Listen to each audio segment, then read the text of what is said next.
भाषा और बोली में अंतर। वास्तविक रूप में ऐसी कोई भी निश्चयात्मक कसौटी नहीं है जिसके आधार पर भाषा और बोली में अंतर बताया जा सके। कुछ विद्वानों ने यहाँ तक कहा है कि भाषा और बोली का अंतर मूल रूप से भाषा वैज्ञानिक नहीं बल्कि समाज भाषा वैज्ञानिक है। इसका अर्थ यह हुआ कि भाषा और बोली में अंतर वस्तुतः न तो शाब्दिक स्तर पर है और न ही व्याकरणिक स्तर पर। इनका मूल अंतर तो सामाजिक स्थितियों का है। जब कोई बोली कुछ विशेष सामाजिक या राजनीतिक कारणों से अपनी अन्य सहयोगी बोलियों में प्रमुख स्थान प्राप्त कर लेती है, विभिन्न बोलियों के बीच संपर्क सूत्र का दायित्व निभाने लगती है, साहित्य और शासन की मान्य भाषा हो जाती है, तो वही बोली भाषा कहलाने लगती है। कभी कभी यह भी हो सकता है कि कोई बोली कुछ समय तक भाषा के पद पर रहने के बाद अपनी ही किसी सहायक बोली के अधीन हो जाए। उदाहरण के लिए मध्यकाल में अवधी और ब्रज भाषा भाषा के रूप में प्रचलित रही, किंतु आधुनिक काल में खड़ी बोली के विकास के बाद वे बोली के स्तर पर आ गई।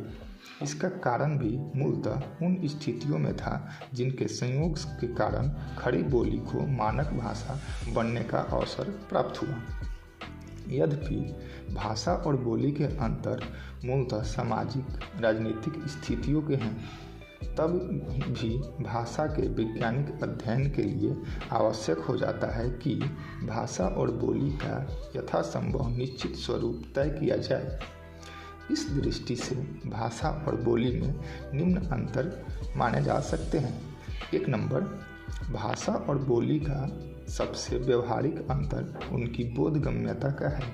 यदि दो लोग अपने अपने क्षेत्रों की बोली बोले और एक दूसरे की बात को वे पूरा या अधूरा समझ सके तो मानना होगा कि एक ही भाषा की दो बोलियों का प्रयोग कर रहे हैं। इसके विपरीत यदि वे अलग अलग भाषाओं का प्रयोग करेंगे तो प्रायः एक दूसरे की बात नहीं समझ सकेंगे। 2 नंबर, भाषा का भौगोलिक क्षेत्र प्रायः विस्तृत होती है जबकि बोली का सीमित। इसका मूल कारण यह है कि भाषा पर बोली केवल अपने अंचल में प्रयुक्त होती है, जबकि भाषा अपने अंचल विशेष के साथ साथ विभिन्न अंचलों के बीच संपर्क सेतु का काम करती है।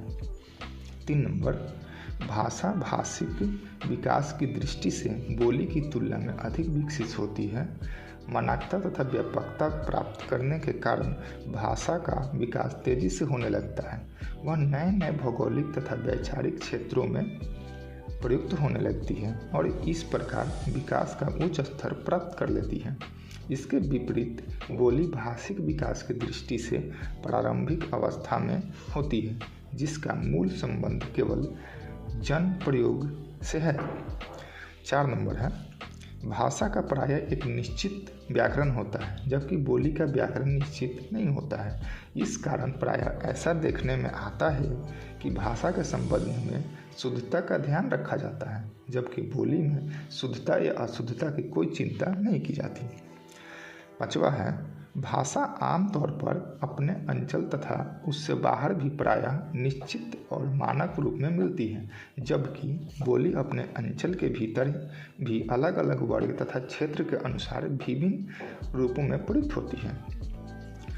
6वां है, भाषा की प्रायः एक निश्चित लिपि होती है और इस कारण उसका प्रयोग लिखित भाषा तथा मौखिक भाषा दोनों रूपों में होता है। इसके विपरीत बोली आमतौर पर मौखिक रूप में ही प्रयुक्त होती है। 7वां है, भाषा और बोली में एक बड़ा अंतर यह भी है कि भाषा को शासकीय मान्यता प्राप्त होती है जबकि बोली को नहीं। कभी कभी तो बोली के भाषा बनने का एकमात्र कारण शासकीय मान्यता की प्राप्ति होता है। उदाहरण के लिए केवल शासकीय आदेश से उत्तरी चीन की एक बोली मंडारिन पूरे चीन की भाषा बन गई है। यहीं पे अगर 7वां देखें और अंतिम भाषा और बोली का अंतिम महत्वपूर्ण अंतर उसके प्रयोग के व्यापकता से संबंधित है। भाषा समाज में शिक्षा, साहित्य, सरकारी कामकाज, कला संस्कृति, पत्राचार, विज्ञान, राजनीति आदि का सक्षम माध्यम होती है, जबकि बोली जीवन के साधारण पक्षों के अतिरिक्त विशेष पक्षों की अभिव्यक्ति में समृद्ध नहीं होती। शिक्षा, विज्ञान आदि का माध्यम वह नहीं बन सकती। कौन? बोली। धन्यवाद।